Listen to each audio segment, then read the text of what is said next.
The federal government could start flexing its muscle to take on state mask mandate bans. The Department of Education has opened a civil rights investigation into whether those mask policies in 5 states discriminate against students with disabilities or others at higher risk of COVID. So let me get this straight. For the past year and a half, people like myself have been experiencing real discrimination and experiencing actual civil rights violations, yet we've been treated like criminals and had our livelihoods threatened and told that we don't have the civil right or the basic human right to breathe freely. So now the Department of Education wants to open up an investigation. But it's not for people like you and me. NBC News legal analyst Danny Savalas joins us now to break down the federal government's move against mask bans. So, Danny, first of all, the civil rights probe targets Iowa, Oklahoma, South Carolina, Tennessee, and Utah. So why open this investigation, especially under a civil rights discrimination lens? So the legislatures of the aforementioned states came in and said, okay, no more mandates. So just to be clear, they passed laws banning something that was illegal to begin with, because mandates are totally illegal. So, yeah, it's nothing but a dog and pony show, and it's nothing but bread and Circus-19, folks. According to the Secretary of Education, they've received a number of complaints from parents, and that's usually how these investigations begin. These people want there to be mandates in school. That's right, people. There are parents who want their kids and yours to be muzzled all day long while they're in their public indoctrination camps. This is not the Office of Civil Rights for the Department of Justice. This is for the Department of Education. And it's interesting that the Secretary has already announced that these bans are, quote, unacceptable, and now his department's conducting an investigation. So if you're working on that investigation, you're probably going to skew it a little towards what the boss has already said is going on. At least he's being honest. He's even using air quotes like, yeah, sure, investigation. He's telling you it's not going to be a real investigation. There's that good old problem, reaction, solution. He's like, there's already a predetermined outcome, but sure, we'll go ahead and go through with this.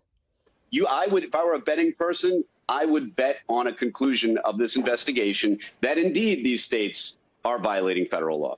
Now, if this goes past an investigation, what could the federal government's legal arguments look like for overturning these bans? This is the process in the Department of Education. They will issue a letter of findings of fact. They'll send a letter if there is a violation to the offender, so to speak, in this case, the states, saying what they violated. And very specifically, what they're looking for is violations of disabilities laws. In other words, are students being discriminated against based on their disabilities? Civil rights are supposed to be about equality. How exactly are these kids being treated unfairly? No one's telling them that they can't wear their face diapers. And in fact, if their parents are so worried about it, why aren't they sending them to school in 2 face diapers? Or 2 face diapers and a shield? Or whatever they need to do to feel safe. They're responsible for themselves, just like I was responsible for myself when I was teaching. See, I had very young students, kindergarten and pre-K, and children that age aren't the most hygienic. So, you know, we had instances of bathroom accidents and things like that. But we were actually trained to think of each child as if they have HIV. Which, that's a whole other topic that I'm not going to get into. And it sounds terrible, and it is, really. But the purpose of that was to ingrain in your mind that, yes, you could potentially be exposed to something every day. Even if you were convinced that a student was somehow contagious, you couldn't project your fear onto them or treat them like a leper. You just had to protect yourself. You could use gloves, which basically, you know, you always did. That was kind of a given. If you're helping somebody in the bathroom, I mean, why would you want to touch it anyway? But, you know, we always use sanitizer or whatever you had to do. But we don't teach personal responsibility anymore, do we? Just another example of the, I'll call it communitarian programming. The needs of a few outweigh the needs of many. That's your new normal. The source of their power is two statutes, one that prohibits schools that receive federal funding, which is quite a few, and then another law that flat out allows them to regulate what local and state education facilities, schools, can do. So the federal government has the power here, but it issues a letter saying, hey, here's what we found wrong, here's what you need to fix, and if they don't fix, those schools could lose their federal funding, a threat often used but rarely actually deployed. Yeah, so I mean, that sort of begs my next question. What is the process of actually overturning these bans? What does that look like? Do they go to court, or how do they make that happen?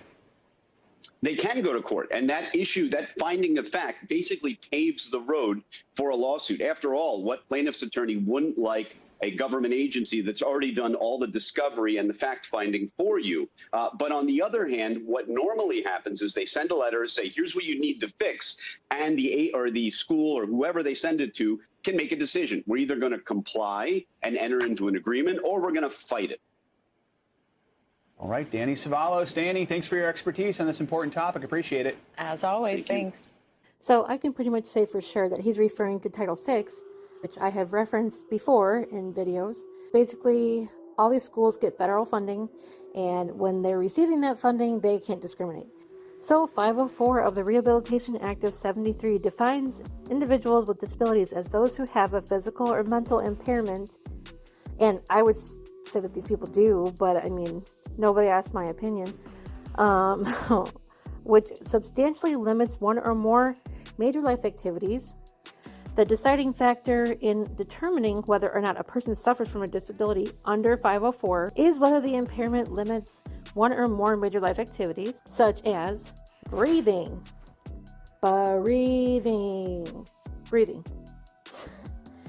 The ADA covers obvious impairments as well as less obvious impairments, such as blah, blah, blah, blah, blah, and contagious and non-contagious diseases. Specifically, interesting. Interesting. And they are basically regarding you as having a disability, right? Include contagious or non-contagious disease. Well, then you're the one that's protected. So people like myself who have gone to great lengths to prove that we have a disability or that we need an exemption when we can't or won't wear the face diaper. But these maskies want to impose their problems onto everyone, right? You know, instead of them being the odd people out, they want to impose it on everyone. And yet they want to say that they're being discriminated against. It's so backwards. And their complaints are based on nothing but fear and ignorance. And they haven't proven anything. They're just going off of assumptions. It makes no sense. It just goes to show you the times that we're in. What's right is wrong, and just like the book of Daniel warned us, they're changing the times and they're changing the laws. And they're not hiding it anymore. And they don't care. We can't rely on this system. And it's going away fast. And any rights that we're clinging to are not going to be around for much longer. The law will not save you, and only Jesus can do that. So if you're still in denial, you better wake your ass up. Because we've got to detach and we've got to let go. We're going to be the ones persecuted for not complying. Anyway, God bless you guys and stay strong out there. And I love you, and I'll see you on the next one.